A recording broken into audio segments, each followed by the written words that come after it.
قبر پر اذان پڑھنے کی شرعی حیثیت کیا ہے؟ 5 نمازوں کے علاوہ جن امور کے لیے اذان سنت یا مستحب ہے درج ذیل ہیں۔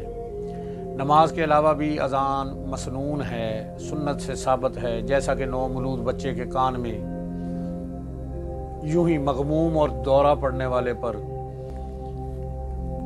غصہ والے پر، بد اخلاق پر، انسان ہو یا جانور، جب دشمن کے لشکر کا آمنا سامنا ہو جائے اور جلنے والے کے پاس، اور کہا گیا ہے کہ میت کو قبر میں اتارتے وقت قیاس کرتے ہوئے کہ اس کے دنیا میں آنے پر اذان دی ہے تو دنیا سے جانے پر بھی اذان دی جائے۔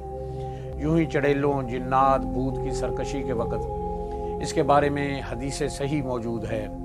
یوں ہی جو کوئی ویران جگہ میں راہ بھول جائے، ملا علی قاری رحمۃ اللہ علیہ نے مرقات شرح مشکات شریف میں لکھا ہے، مغموم و پریشان کے لیے سنت یہ کہ کسی دوسرے کو اپنے کان میں اذان کا حکم دے، اس سے غم دور ہوگا۔ یوں ہی حضرت علی کرم اللہ وجہ الکریم سے منقول ہے، لہذا قبر پر اذان مستحب ہے، جائز ہے اور کوئی شرعی ممانعت نہیں ہے۔ باقی اللہ اور اس کا رسول بہتر جانتا ہے۔ اللہ سے دعا ہے اللہ ہمیں دین سمجھنے کی، سمجھانے کی اور اس پر عمل کرنے کی توفیق عطا فرمائے۔ آمین۔